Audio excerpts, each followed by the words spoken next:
Hi, Assalamu alaikum. Welcome once more to the first edition of the eTourism Revolution Talks, an exchange hub to discuss the future of tourism, usually in a short format, composed by powerful talks from experts around the world.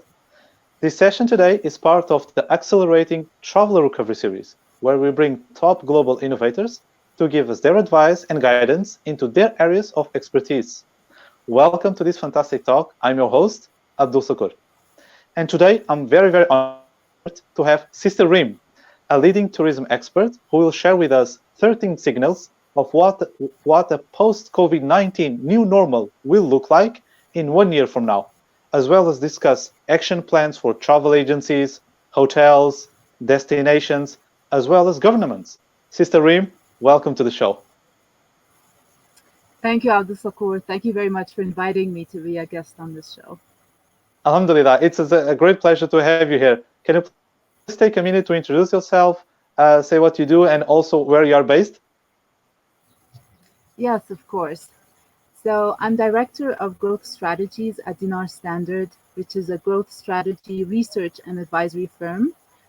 We have our main offices in New York. We have offices in Dubai, and our team is global. We have a global team in most of the main cities around the world. I'm based in Dallas, Texas. Right now, I'm on vacation in Colorado, so therefore the background. And back to Dinar Standard. So we focus on providing fact-based insights and strategic advice to help clients achieve responsible growth. And I specialize in travel, so specifically halal and sustainable travel. And also, I have a marketing background. So I lead the firm's travel related research work as well as lead marketing campaign execution. And Dinar Standard, among the work that we do, we produce the annual State of the Global Islamic Economy report with the support of the Dubai Islamic Economy Center. Okay, that's great. And I'm really look forward because I know that you have prepared a great presentation for us, right? Thank you. Yes, I'll be sharing a brief that we prepared a few weeks ago because a lot of our clients have been asking what is, we all know that things are going to change and everyone is talking about the new normal. So what is the future of travel going to look like after COVID-19, after all of this crisis is over? So my presentation is based on the brief that we prepared. Perfect. I look forward to hear more. Please feel free to share your screen. Sure, I'll do that.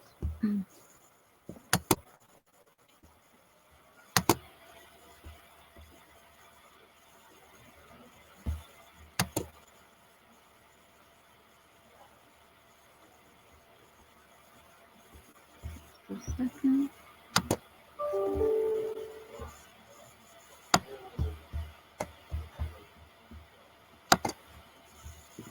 Sorry, bear with me. No, don't worry. Take your time. I think one of the next destinations for me will be Colorado because the weather looks very nice. Thank you. I just saw a bird fly in front of me.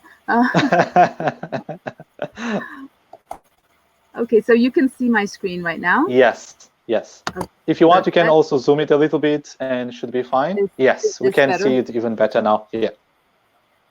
Okay, perfect. So I'll get started. Bismillah.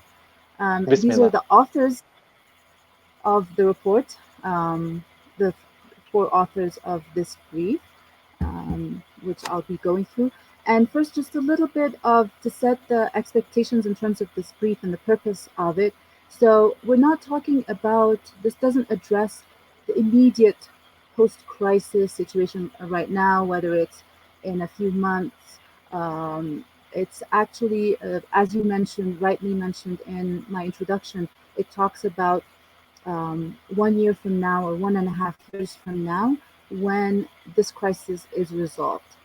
So this is the framework that we're looking at in terms of this presentation. So 1 to 3 years from now. And the brief is structured as follows. So I'll very briefly share travel stats and figures before COVID hit us. and then the impact on the crisis. And then the bulk of the presentation is focusing on the 13 signals of what this future will look like, from signals of activities that we're seeing right now, and then I'll share an action plan. So this is an outline of this presentation, and I will get started with, and I won't spend much time going through everything on this slide, but wanted to share that on the top, as we probably know, the value of the industry was 8.8 trillion, and it contributed 10.4% of global GDP. It supported 319 jobs. And then if you go down the chart in the middle, we're highlighting the top countries by tourism receipts by region, and also the top globally. So number one is the US, followed by Spain, France, then Thailand, and the UK.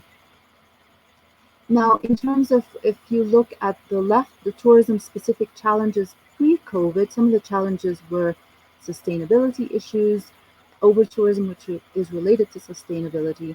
The industry is and continues to be highly fragmented and in need of regulation. Now, in terms of some of the global crises that have been identified in a survey of global futurists and leaders, it's interesting to see that one of the top in terms of impact is infectious diseases, which what we're experiencing right now. And now, if you look at the left, there's some challenges by sector. I won't go through all of this. I want to make sure we have time to discuss the signals in a little bit more detail. But I'm happy to share this presentation with anyone who is interested.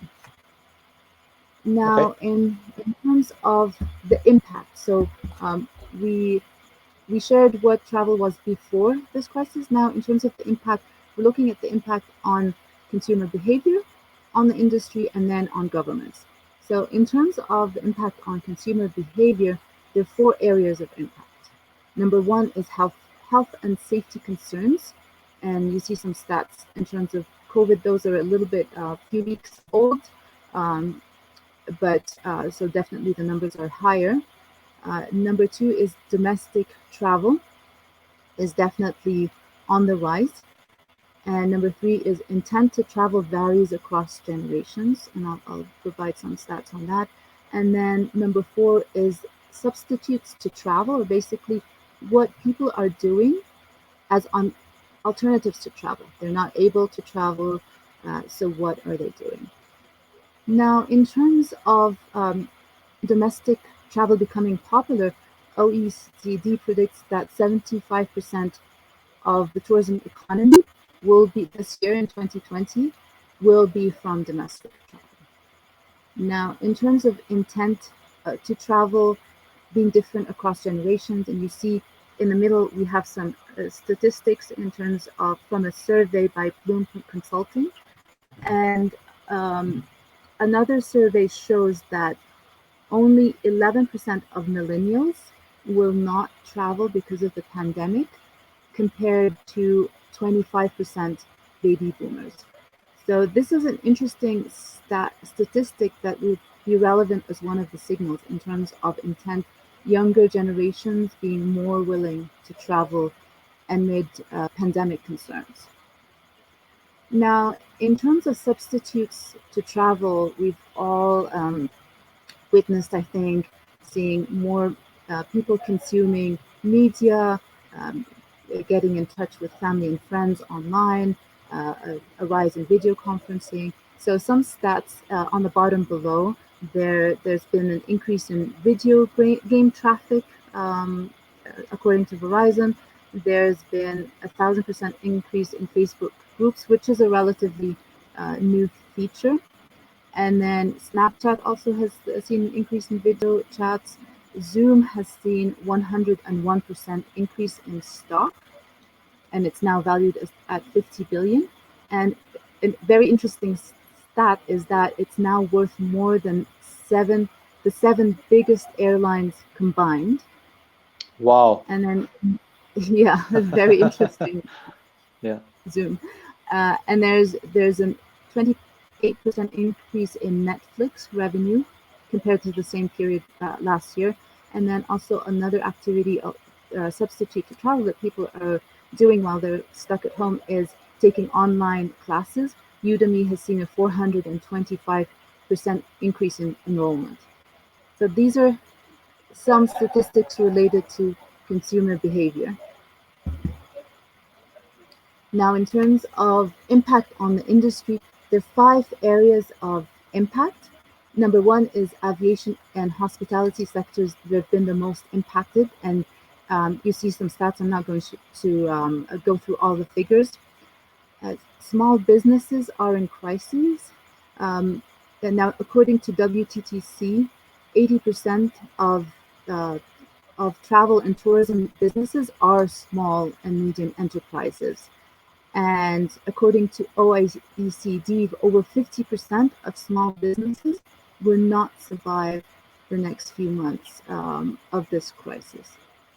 So this is an alarming fact or stat that's relevant to, and we all know there's so many, as the WTTC figure shows, so many of travel businesses are small and medium enterprises. Number 3, in terms of impact, is innovation in touchless travel and in hygiene and health screening protocols. Now, we've all witnessed how we've seen hotels come up with kiosks, check-in kiosks, and also airports and touchless payments. And actually, leaders of travel companies are saying, large travel companies and hospitality companies are saying that technology that they had slated for the next 10 years, they've actually started implementing in just 2-3 months. So definitely this crisis has accelerated the application of technology, especially related to touchless travel. Now, in terms of health and hygiene, we've seen so many certifications come up and emerge, and some are led by countries such as Turkey has a countrywide certification, Thailand, and a few other countries, and then some are private initiatives. One is by the WTTC, it's the Safe Travels Seal, and then there are initiatives by hotels in collaboration with medical centers, as well as collaboration with insurance companies. So we've seen a lot of activity quickly emerge to reassure travelers on health and safety and trying to set some standards and provide certifications.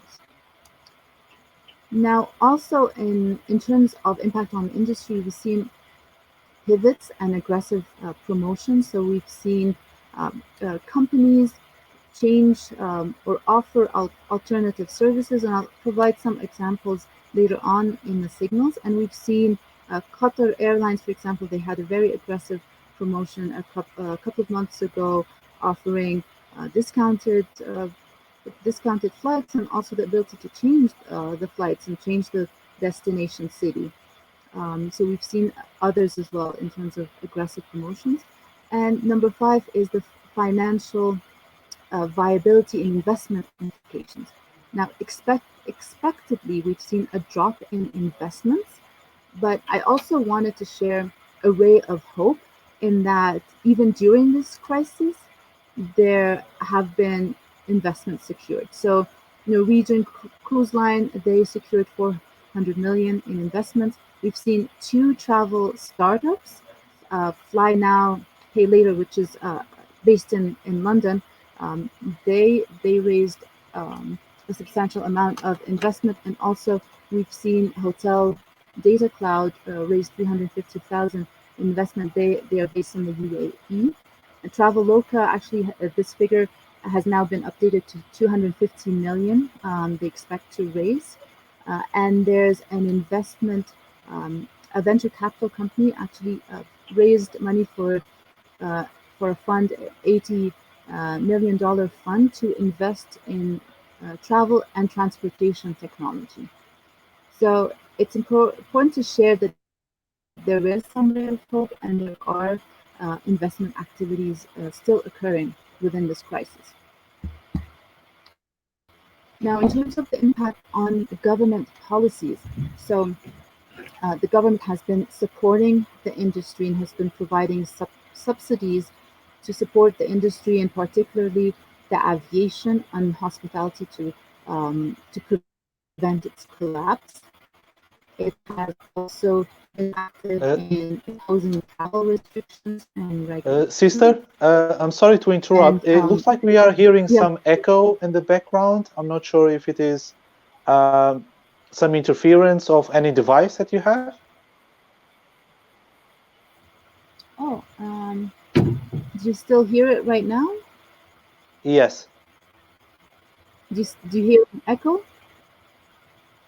it's like Is this some better, or do you? noise.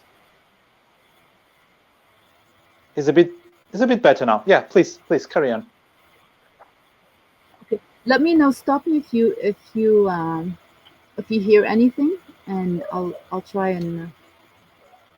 Can you hold on just a moment? I'll Yeah, try yeah. and see if they're because we're here with family, so maybe that's the noise that you hear. Just this moment. Okay, yeah. Don't worry, sister.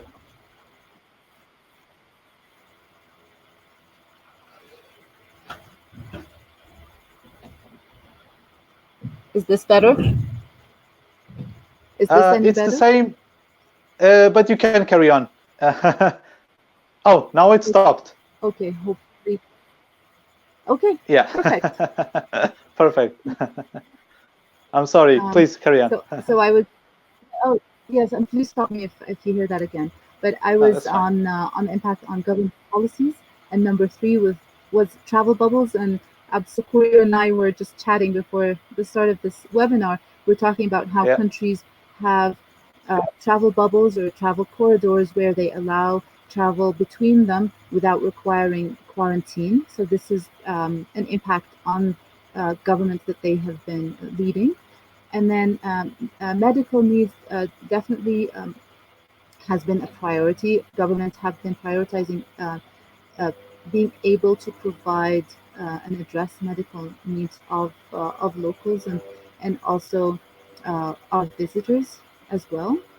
And then sustainability regulation that, as we know, uh, the travel impacts SDGs, and that's an area also that governments are looking to regulate further and further. So these are the three areas of impact. We spoke about impact on consumers, on the industry, and on government policy. Now, this is all kind of background to the main section of our presentation, which is the 13 signals. So signals of activities that we are seeing right now that predict what the future of travel post the COVID-19 crisis will look like. So the 13 signals, 8 of them are related to the industry and 5 to uh, governments. And I will go through them in more detail. So number one, in terms of the industry, hygiene has become a criteria, and I've shared some of the initiatives in terms of implementing hygiene and cleaning protocols and the safety and hygiene stamp of approval by WTTC. So this is definitely, and this we expect will continue. Uh, Having gone through this crisis and gone through this pandemic, it will always be a concern that it may re-emerge or another pandemic might occur. So this is a signal that we expect will continue post this crisis. Another is number two is the contactless travel innovation. And as I mentioned, innovation has accelerated, and we expect this to continue. Having actually started the innovations and touchless payment methods and kiosks and all of this, as well as, for example, robotics in hotels to avoid or to lessen human contact. This we expect will continue post the crisis. It will not stop it. This accelerated innovation will continue. Similarly, the rise in domestic travel also is a signal that we expect to continue. So we understandably the current rise is because of the crisis and because it's safer to travel domestically. But we expect that as travelers explore their local destination, they realize this is an option that they can continue, and also destinations will continue to focus and customize their products for local travelers, and that's a way also to hedge their risks. So they're not, in case of any future crisis, they're not fully dependent on international tourists, but they also part of their revenue is focused on domestic travel as well. Number four is there's an opportunity for boutique travel agencies, and this might be at first counter intuitive in terms of because we already spoke about the impact on small businesses and that they're heavily impacted and some of them will not survive. But we do see a ray of hope for especially medium-sized travel agencies who are able to provide excellent customer service. They're able to provide their customers with assurances in terms of telling them what is required in their destination that they're traveling to, and also they will be able to assist them in providing any documentation that's necessary. So we see this trend as something that will continue beyond this crisis. Now, in terms of number five, that millennials and the older Gen Zs are an important segment. Now, millennials were already an important segment for travel and tourism, but we expect that they will become an even more important segment based on the stats that I previously shared in terms of they are more willing to travel, more willing to take risks, even within a crisis situation. So this is a segment that's going to be even more important for the industry. Now, sustainability as a priority, and we realize that already there are some segments that are focusing on sustainability, but we expect more travelers to be focused and interested in traveling sustainably, especially after seeing the positive effects of the standstill. We all heard about clearer skies and busy cities and waterways that are clear. So we expect that traveler segments, some of them will wish to continue traveling sustainably beyond this crisis.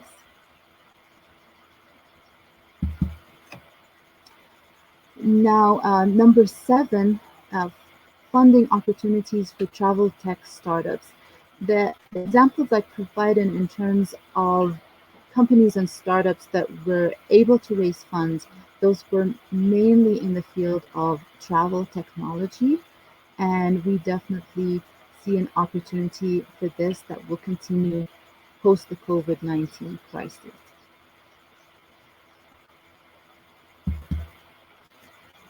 And number eight is broadening business models to hedge tourism risks. So in terms of, I had shared the stats of alternative activities that people are doing when they were not able to travel. And we've seen companies provide services in line with these activities. So, for example, Air Canada recently launched at-home screening service, video screening service for their loyalty program members. Now, while this is free of charge right now and it's only for their loyalty program members, this is an example of a service that may be offered for a fee and can continue post the COVID-19 crisis. And it's something they already have the streaming capabilities for their flights. So it's a service within their area of capabilities and expertise, but it's expanding it to an area that's not their core business, but it can be an additional revenue stream, especially within a crisis. And we've seen Airbnb and Viator, which is a tour and travel company, we've seen them offer virtual travel and experiences with local hosts and guides. And some of them are free of charge, but some of them are paid. So this is an example of additional revenue streams.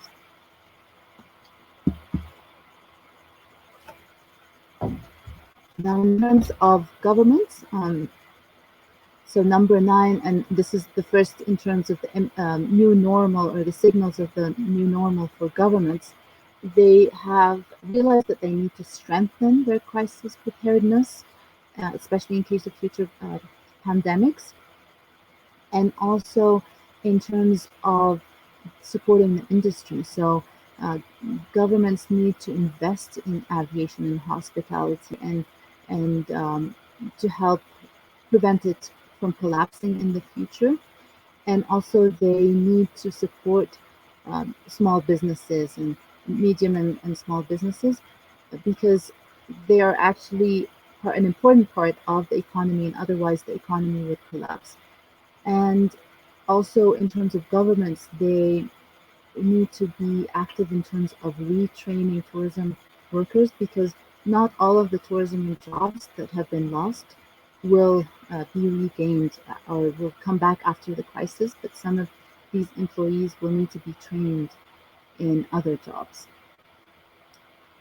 Now, number 10 is regulating hygiene and safety certification. And we've seen that some countries and governments have launched certifications of their own. Some are initiatives like the private sector, some are international organizations. So this is something that needs to be regulated, and we see that continuing in the future and being part of the regulation of travel and tourism. Hygiene and safety we feel will be here to stay.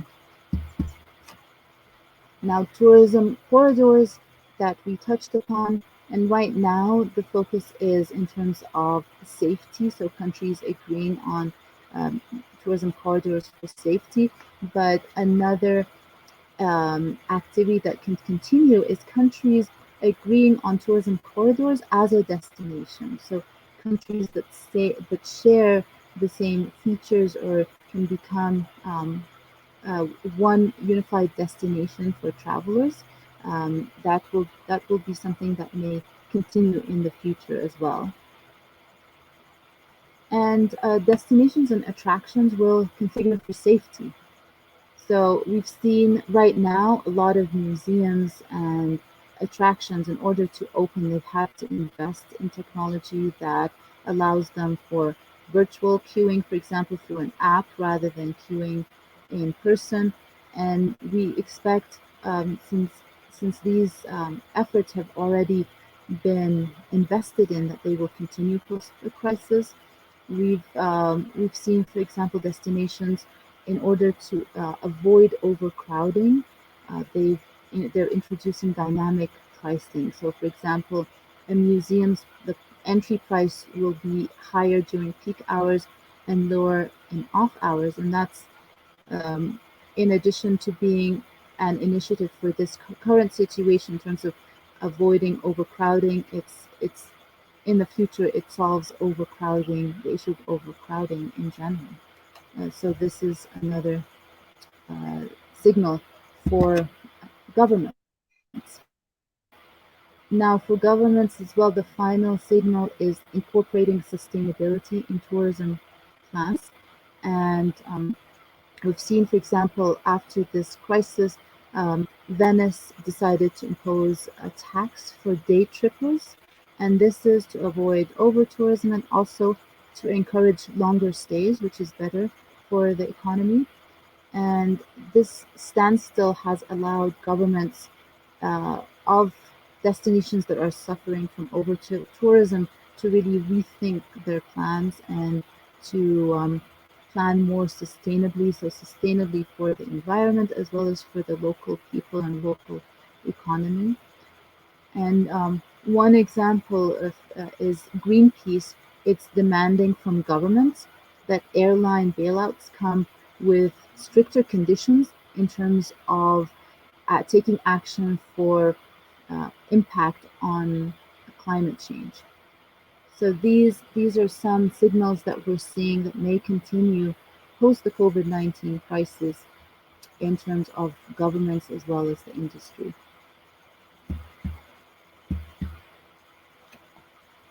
Now, in terms of the final section of this presentation is providing an action plan, first for the industry and then for governments. And before I share some of the actions that we recommend, let me just remind everyone that we're not talking about the immediate future. We're not talking about the next 6 to 12 months. We're talking beyond that time period. And our recommendations are divided into returns. So how can tourism basically transition post the COVID-19 crisis, and then reform, what changes need to be done operationally to be ready for the new normal, or for the for reinventing, really, which is the next phase. It's reinventing, providing new solutions, providing things that can be done more efficiently. Now, in terms of, for the industry, in terms of return, so obviously incorporate health and safety measures, including cleanliness, hygiene protocols, and also contactless technology, and communicating this in promotional material. And this is very important because in addition to the real risk of related to safety and hygiene, there's also a psychological impact that we need to realize, that we need to not just have the safety regulations in place, but it's very important to communicate that to would-be travelers, that this is something, and we're already seeing, I'm seeing this a lot, for example, hotels letting their travelers know this is what, even car rentals, this car has been safely sanitized and cleaned. So that's in terms of return. Now, in terms of reform, developing business models that are able to sustain the crisis in travel and tourism. So, for example, hotels can offer catering at home, and restaurants can offer, for example, frozen and prepared meals or groceries. And these are some things that we've seen during the crisis, but it's an impact that can continue post the current COVID crisis. And definitely for travel companies to include domestic travel as one of the important segments that they are targeting. And it's important to develop products and services, because sometimes the products and services, they are more geared to international tourists, but it's important to prepare these products for local domestic travelers, and also to communicate that very clearly in the marketing material. Sister, Now, sorry in to terms interrupt. of reinvent, and yes, I think we are listening this sound again. I'm not sure if maybe it's some interference. huh, nothing has changed from my end. Are you still Okay. hearing it? Is this Yes. better?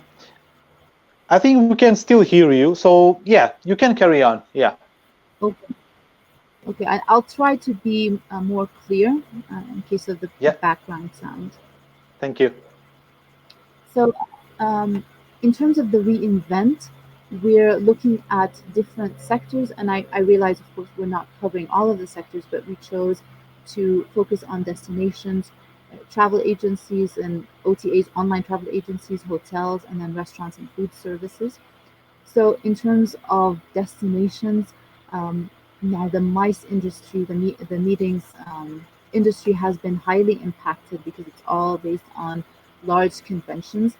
So definitely this needs to be reconfigured in terms of future outbreaks.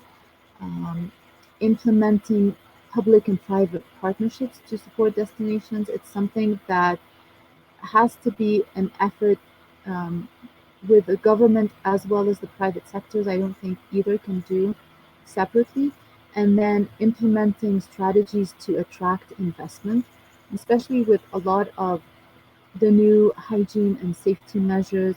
These are all expenses incurred by destinations and by the industry, and additional investment is required. Now, in terms of travel agencies and OTAs, we've, we've seen how technology has been at the forefront of investment interest, for example. So it's important to focus on artificial intelligence and machine learning and to tailor offerings, to be able to really tailor their offerings to what the customers want, and the hotels to continue what they have started in terms of touchless um, experiences or touchless guest services, and based on technology. This is something that needs to be continued. Now, in terms of restaurants who have been highly impacted post-COVID, they need to consider providing even high-end restaurants. They need to consider providing delivery as one of their services. As we saw, that was the one component that continued in terms of demand even during the crisis, and perhaps focusing on the cloud kitchen model, which is basically a centralized kitchen used by several hotels and used by several restaurants, and that focuses on food delivery. So these are a few of the action plans that are based on the signals that we are seeing for the industry. Now, moving on, I will share some of the plans for the government. And again, this is post after the immediate crisis, and also looking at return, reform, and reinvent. So, in terms of return, definitely having strong contingency plans in terms of future pandemics or any future crises.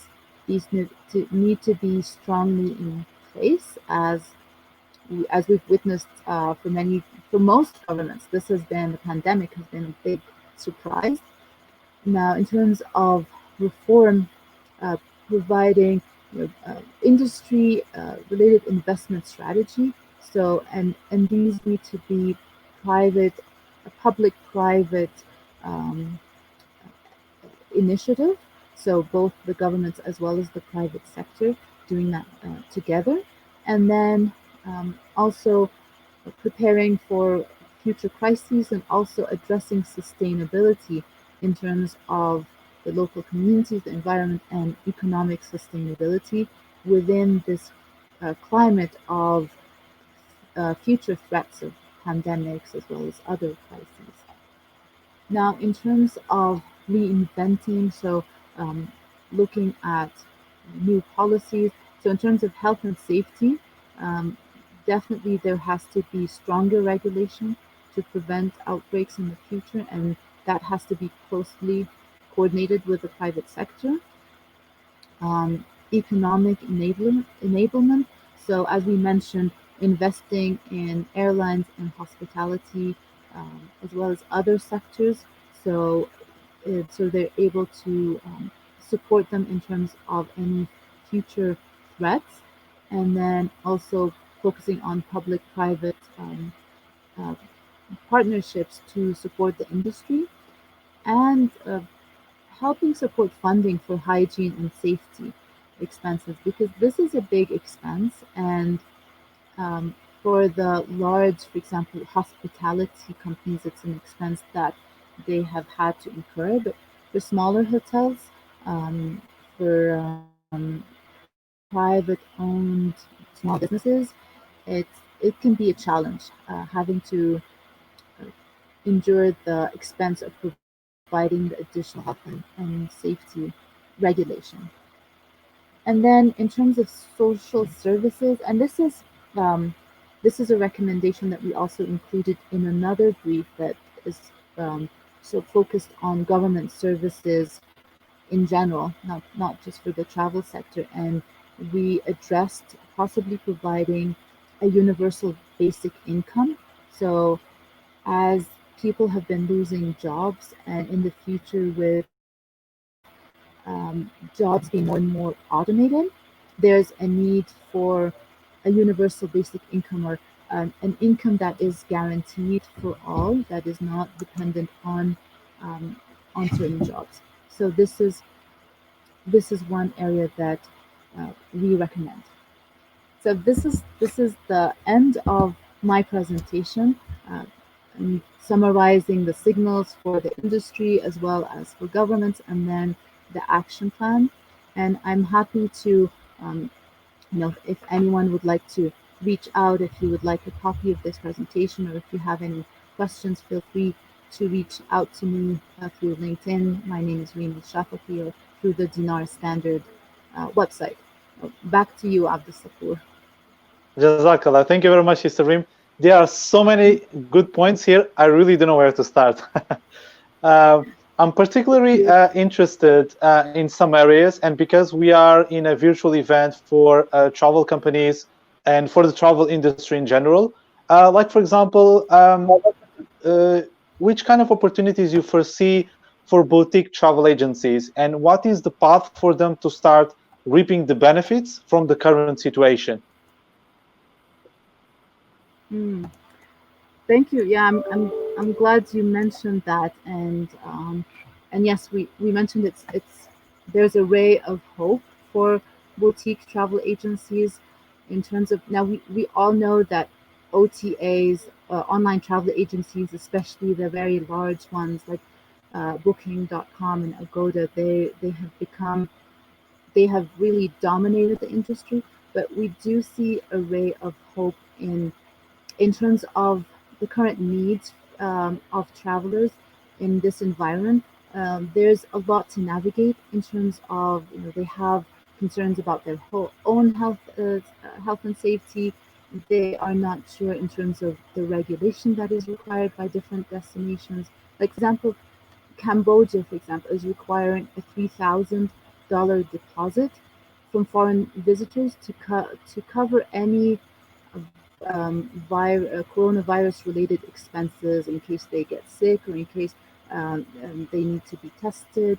So things like that, um, travelers may not know. And for example, if an immunity passport is required in the future, if there is certain documentation that is required by certain destinations, all of this will be very beneficial to have a dedicated person, not a call center, but someone at a smaller boutique travel agency that you can call and get detailed information from, who can help facilitate obtaining some of these required documentation for you.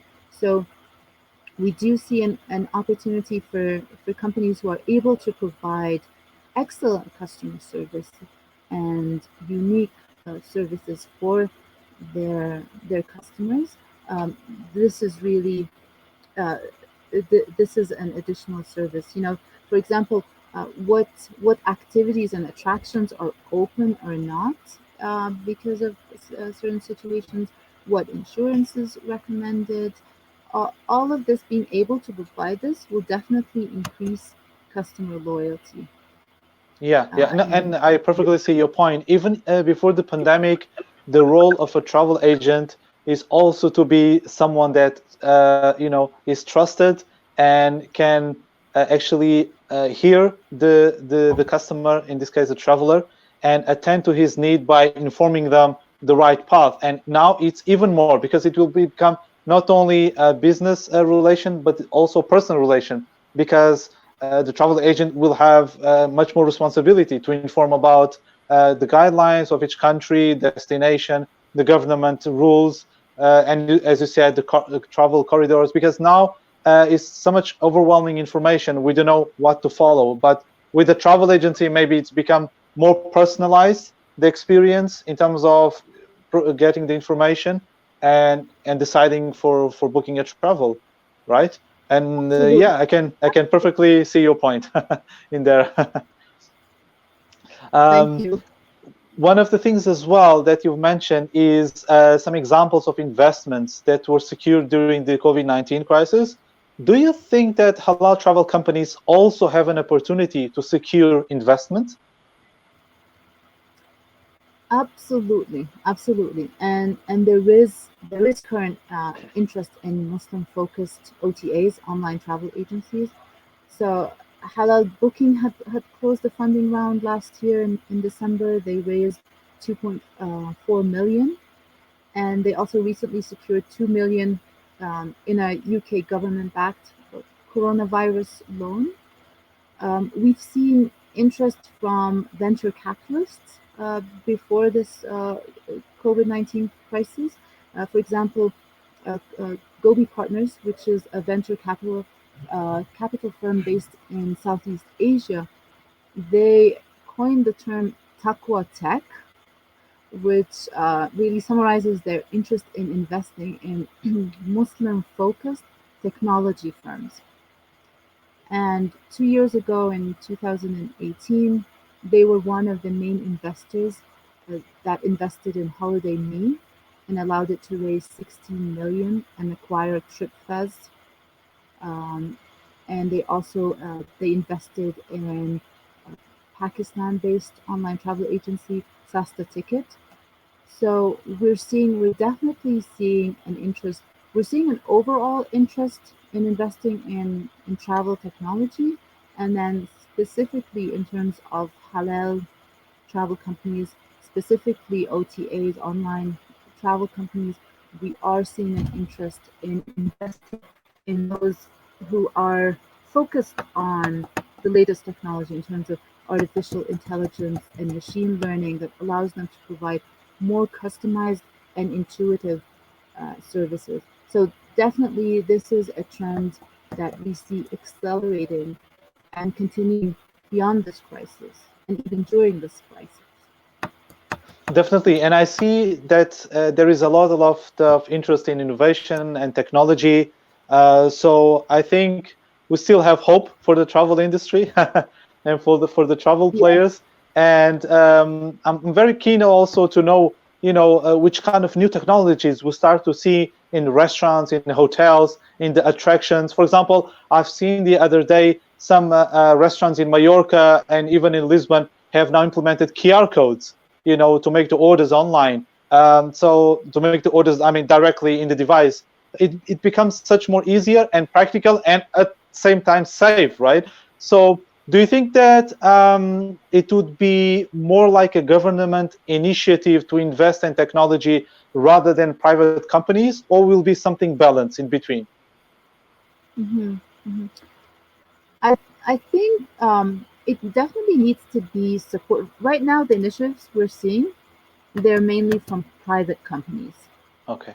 Um, and the example that you mentioned, for example, the QR code, yes, this is an innovative solution to avoid touching a physical menu where you just use your phone and scan the QR code, and then you see the menu on your phone and you can order um, that way.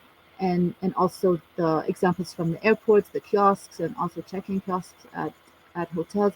So these are all private sector initiatives, but I see them in the future. They need to be more in the form of public-private partnerships. So um, government government they need to encourage the private sector in terms of providing incentives, providing in the form of tax cuts, for example, or grants and loans. Um, they should encourage training in this type of technology and innovation. So I feel this is how governments can support. And for example, in Dubai, governments are Dubai is definitely pushing for innovation and supporting innovation. So they have provided 46 million dollars in incentives and in the form of services to entrepreneurs and to small businesses, even before the COVID-19 crisis. Um, it has been an area of focus for the UAE government and specifically the Dubai government.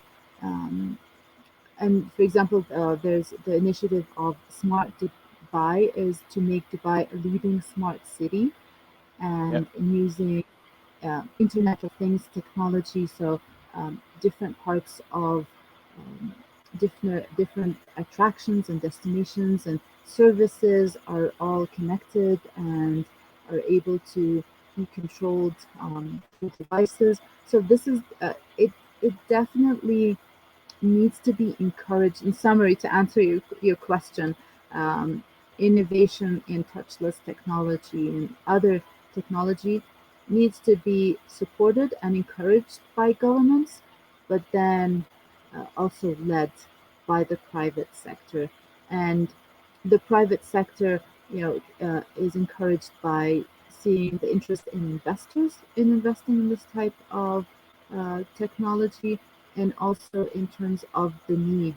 And something like this, the current crisis highlighted the need for such touchless and um, innovative technology. So this will be basically a public private initiative, um, and really supported by the government, and led by the sector. Yeah, no, that's a great point, because I think we all need to work together, not only from the government and from the private sector, because we are all in the same boat. In the end of today, we all want the same thing, and we are all interconnected in somehow directly or indirectly. And if you want for boost tourism and other industries as well, we need to really collaborate. So yeah, I mean, it's a great point. And yeah, we are almost reaching to our end of this session. I think it has been really, really mind shifting for people that are, and companies and governments that are watching this session. Sister Reem, any word of advice for companies that are struggling at the moment, and where should they focus their attention, in your opinion?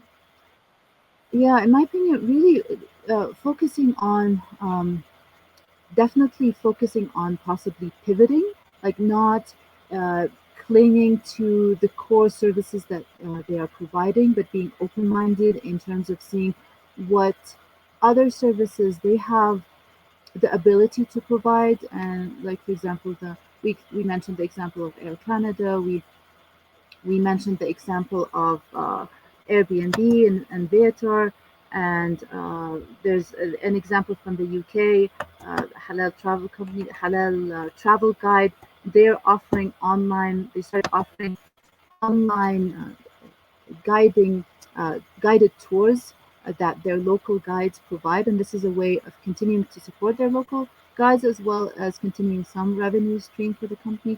So definitely focusing on what how you can continue having a revenue stream even amid a crisis, even if it's a small revenue stream, and considering pivoting uh, to additional services, not just focusing on the core service that they provide, and definitely focusing on innovation. We've seen this as a thread of what has continued to really lead in terms of the ability to recover, the ability to continue to provide services within constraints.